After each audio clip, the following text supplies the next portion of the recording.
On bitter anger. The fathers used to say that to become angry or to be irritated with people should be alien to the moog. And again, the man who masters anger is able to master the devil, but the man who is overcome by this passion is a stranger to the monastic life. What should we then say about ourselves who allow for violent anger and even bear hatred to the point of hostility toward each other?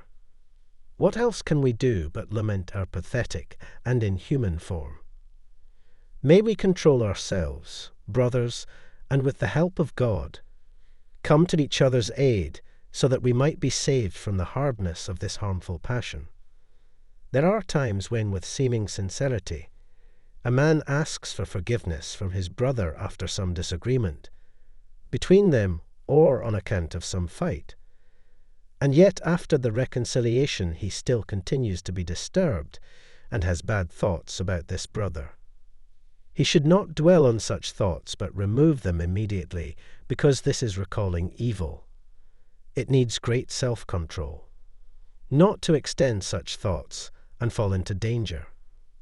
Asking forgiveness in the way of the commandments should heal the former anger and fight against thoughts of revenge, and yet on account of this disagreement there remains a certain irritation with the brother. Now remembrance of evil or animosity is one thing, losing a temper or rage is another, irritation another, and troubling of the mind yet another. I will provide you with an example so that you fully understand this point. Someone who is kindling a fire first puts a spark to the tinder. This is a remark of a brother. At this point the fire starts. On bitter anger. What is the reason for the brother's remark? If you endure it, the spark goes out. But if you persist to think, why did he say that to me? And what should I say in return? And if he did not want to bother me, he would not have said that, and he must think that I also would like to bother him.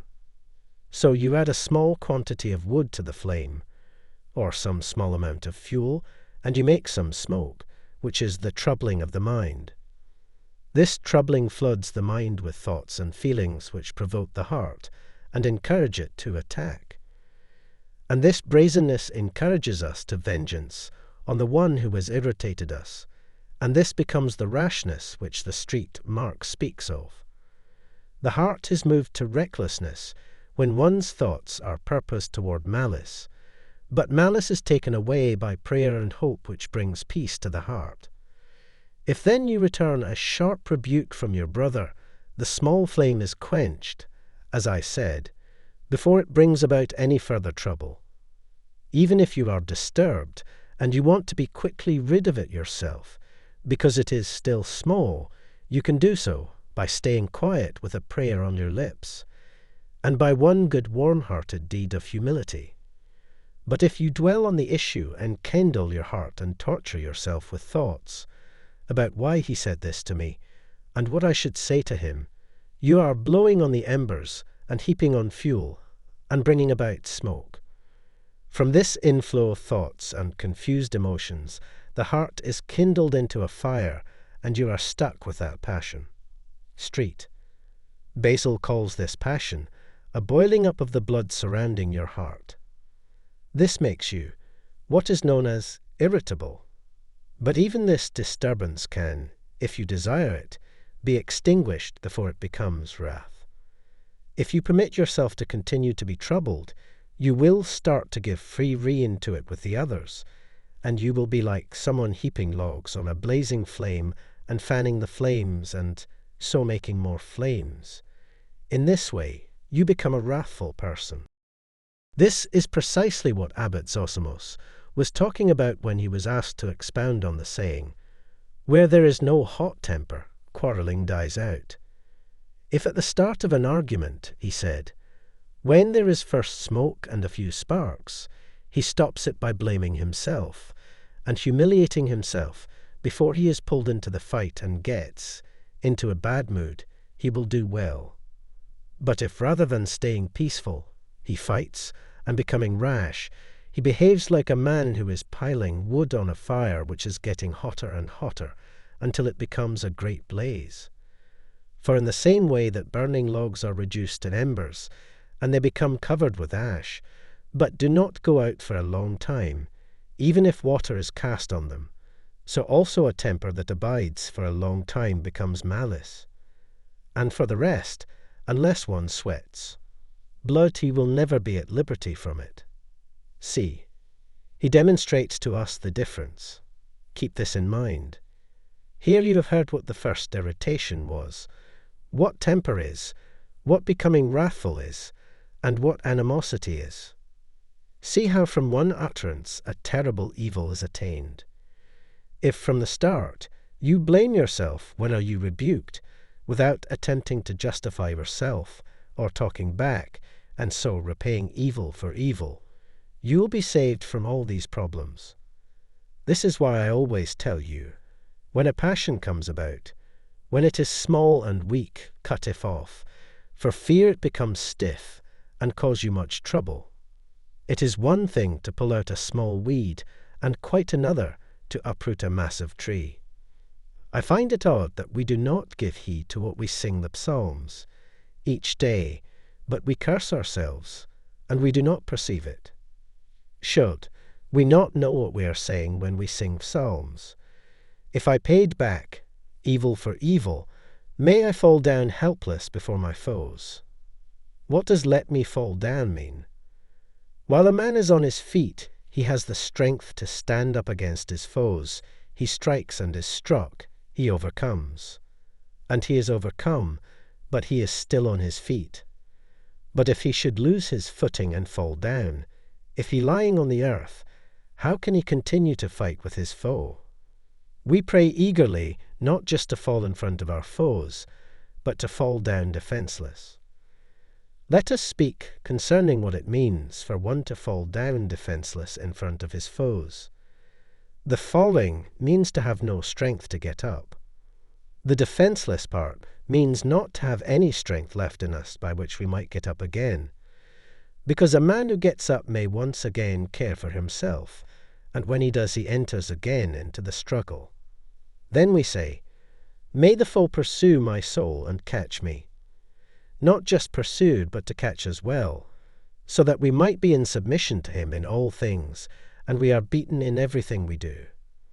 And we entreat that we might be cast us down in this manner, if we return evil for evil. Not merely do we pray for this, but we enjoin, may our life be trampled into the earth. What do we mean by our life, or ability to act virtuously, our good deeds? We pray for this life to tramp into the ground, so that we might be fully of the earth, and that our mind and deeds to be bowed down to the things of the earth. May ye plant my glory in the dust. What is this glory if not the wisdom produced in the soul by obeying the commandments?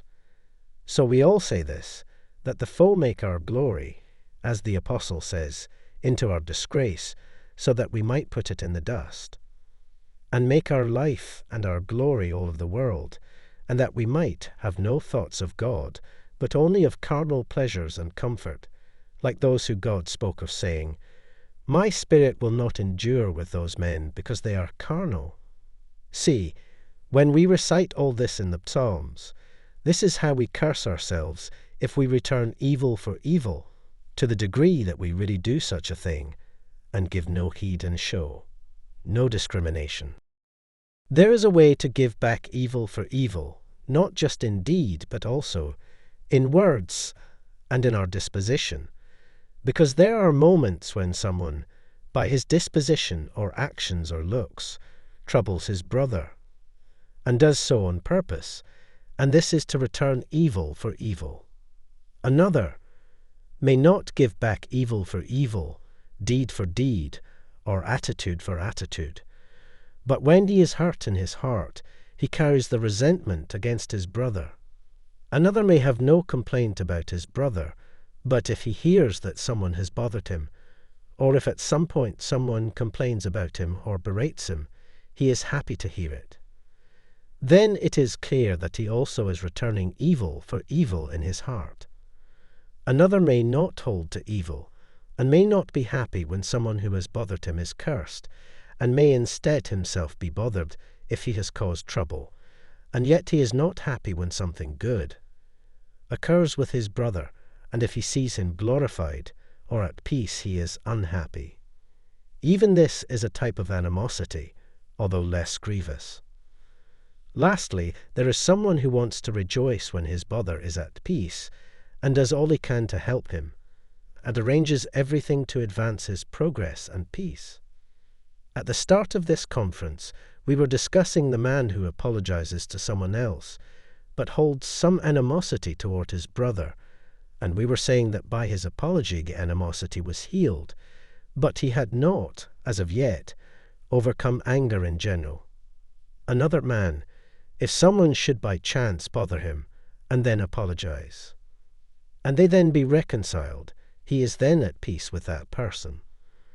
Then he no longer holds in his heart any remembrance of it.